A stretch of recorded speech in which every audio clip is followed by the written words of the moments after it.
It was Agatha all along? No, it was Bran, or so one theory would have us believe. Was Brandon Stark, King Bran the Broken, a master manipulator this whole time? Was he truly evil all along? No, that would be ridiculous.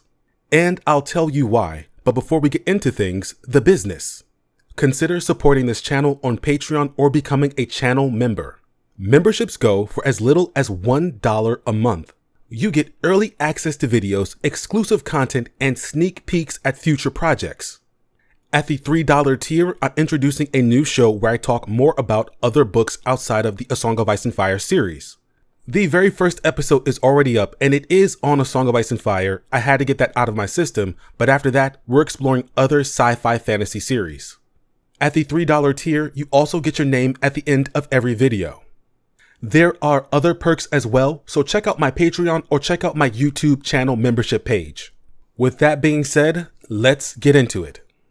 So, despite being a big A Song of Ice and Fire fan, I actually don't watch a lot of A Song of Ice and Fire content on YouTube. I watch your Sir Hunt's reviews, Long Night. I watch Gray Area, hope she comes back to give her some more juice to get us through the long night. And of course, one of the best to ever do it, Quinn's Ideas, formerly known as Ideas of Ice and Fire. Instead, my algorithm, it's based mostly on horror, nature, and documentaries. I get videos from ContraPoints, Sean, Puff Daddy? No, not Puff Daddy, P. Diddy, the Skull Guy, and H. Bomber Guy.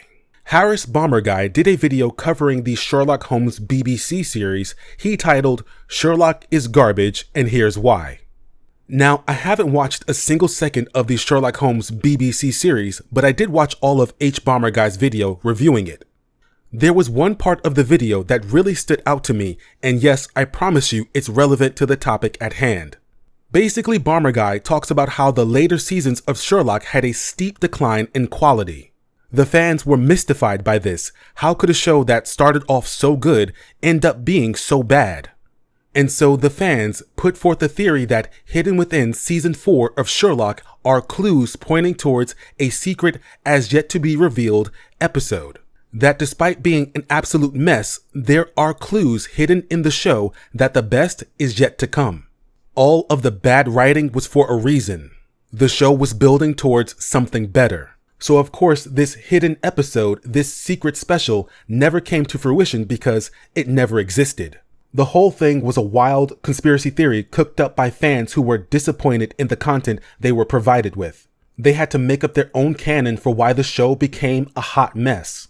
They could not accept that the show they once enjoyed became bad. You might have figured out by now how this relates to Game of Thrones.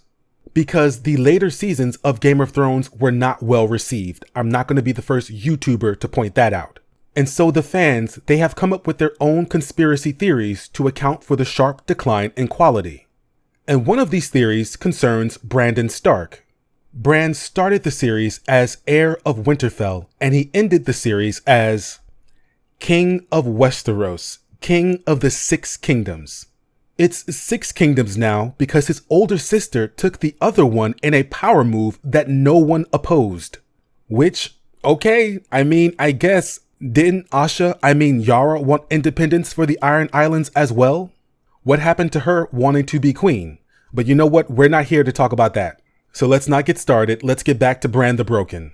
And fans were mystified by this because Bran was not a player in the Game of Thrones. He said himself he cannot be lord of anything, but now he's lord of the 7 kingdoms and protector of the realm. Despite his previous protesting, when the opportunity for supreme power presents itself, Bran snatches it right up. There's not even a question. Why do you think he came all this way? So naturally, fans were suspicious. The Night King was killed a little too easy, and we know that spirits can switch between bodies in this series. Body swapping has happened before, Hodor. Maybe the Night King wasn't so easily defeated. Maybe Bloodraven had sinister motivations. Maybe Bran is not the Bran that we know. Maybe Bran is the Night King. What if Daenerys did not go mad? What if she was possessed? If she was not possessed by Bran, what if he manipulated all the powers against her to drive her mad? Daenerys clears out all the ops, and then Bran takes the Iron Throne, an easy victory.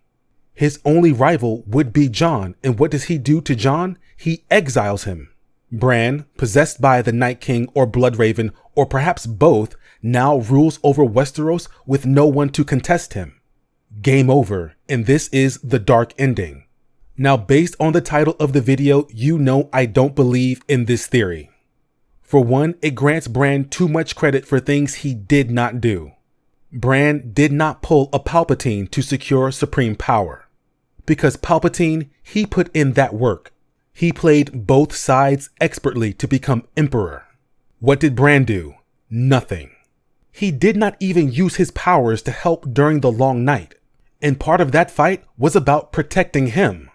So no, I reject the idea that he was this cunning manipulator this whole time, because we see no evidence of that. He doesn't get to gain the title of evil genius when we didn't see him be evil or be a genius. Another reason why this theory doesn't make sense is because the Night King did not want to be king. He did not want to rule over humanity. He wanted to kill all humans and erase humanity's existence from the face of the earth, like we were never here. That was his goal. That was his plan. What is the Night King possessing Bran going to do as king of Westeros? How does that help him accomplish his goal of destroying all humanity? Is he going to enact policies that will get people killed? You know, as king, I think this year we should plant less crops. Like, what? How does that make sense? How is that going to work? Your Grace, there's sickness in Dorne. The people are dying due to a plague. And then the Night King, as Bran, how does he deal with that? Let them die? Close the border? Thoughts and prayers? Or is it going to be something like this? As your king, we've had many years of peace and plenty. Too many, one might say. As a result, I have decided to cause problems on purpose. I declare war. With who, Your Grace? Everyone. I declare war with everyone. You see the flaw with the theory? Do you see how that's not going to work? If the realm rose up against a mad king, what are they going to do against an evil king? Maybe Bran will hide his hand. Maybe he can blame other people for problems in the realm. That might work for a time, but once the realm starts decaying, once people start dying en masse, who is ultimately going to get the blame? The king. And then there's the question of, how does the Night King destroy the rest of humanity from the Iron Throne? The others want all humans gone. They are an extinction level event. That means in Westeros, Essos, everywhere, from Sithorios to Ulthos if there are people there. Being king of Westeros isn't small potatoes, but Westeros isn't a supreme power. It's not like other world leaders fear the Iron Throne. The Iron Bank definitely doesn't. So if Bran was the Night King, he wasn't. But if Bran was the Night King, he has an uphill battle if he wants to kill all humans. He's going to be too bogged down in bureaucracy to get anything evil actually done. What's your tax policy, Mr. Night King?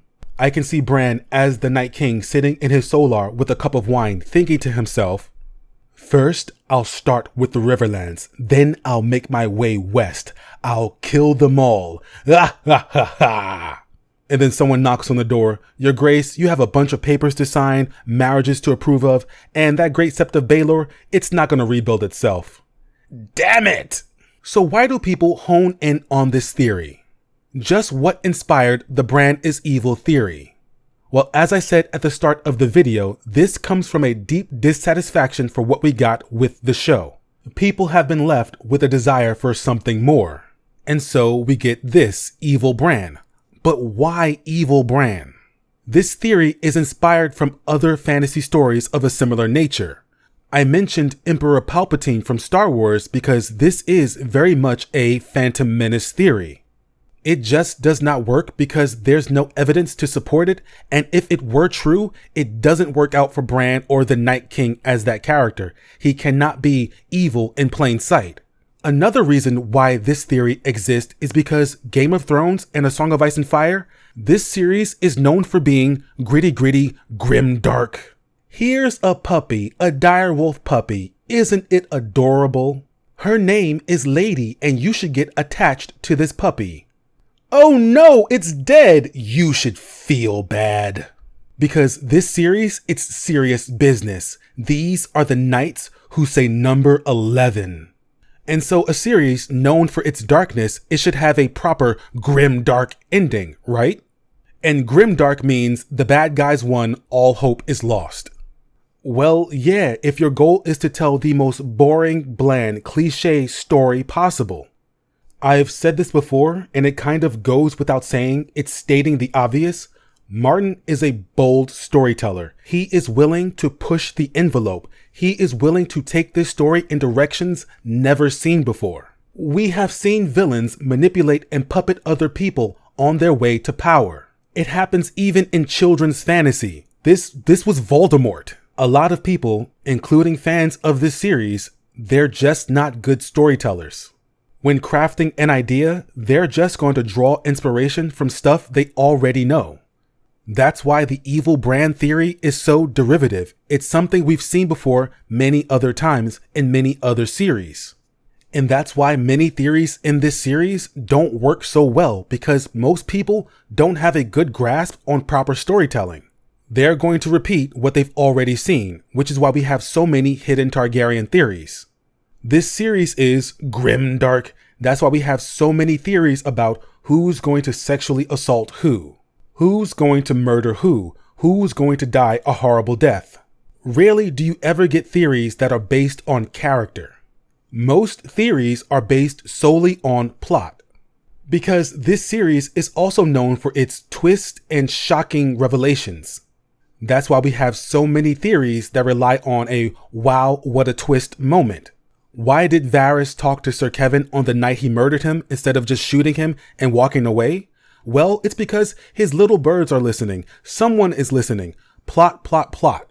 All of these plot-based theories ignoring what it says about Lord Varys as a character for him to kill a man in cold blood. The Bran is evil theory ignores everything that the others wanted for the shocking revelation that, wow, Bran was evil all along.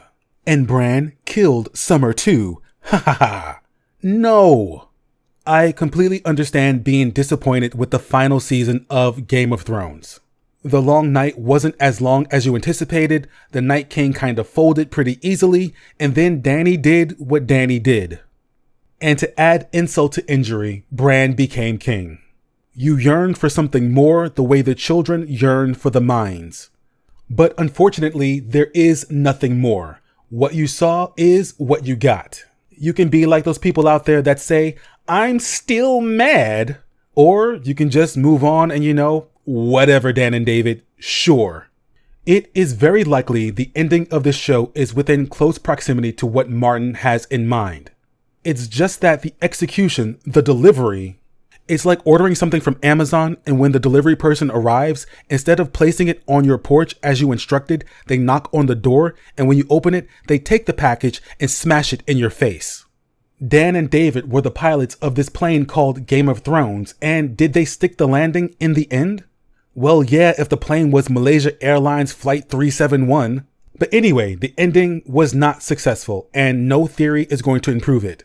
And no sequel show can fix things in hindsight.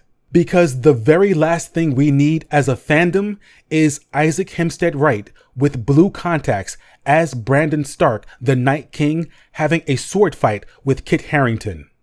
Game of Thrones has ended, and let the fanfiction, the theorizing, end as well. And that's the end of this video. I hope you all enjoyed. If you did, please like, subscribe, and turn on those notifications. Don't forget to leave a comment. Let me know what you think about the Evil Bran Theory. And are you still mad about season 8 and how it ended? Because look, we have House of the Dragon now. It's kinda mid, not gonna lie, but it's not bad. Consider supporting the channel on Patreon. Memberships go for as little as $1. Also, I wanted to add some other content creators I watch on YouTube. I think Hills Alive does some really great character analysis and deep dives. Fantasy Haven is a channel that does really funny animations based on the history and lore of A Song of Ice and Fire. I just realized they both have more subscribers than me. I changed my mind. Don't watch them. Keep watching me. Stay on this channel. I'm kidding, of course. I enjoy them both. And of course, I watch Alt Shift X. I think we all do. Old Tomorrows, A Billion Year Chronicle. You know the guy. And that's it of YouTube content creators I watch. Oh, there is this guy that's always trying to get me to watch his stuff. And I'm like, no thanks, random internet guy. I'm good. But that's about it. See ya.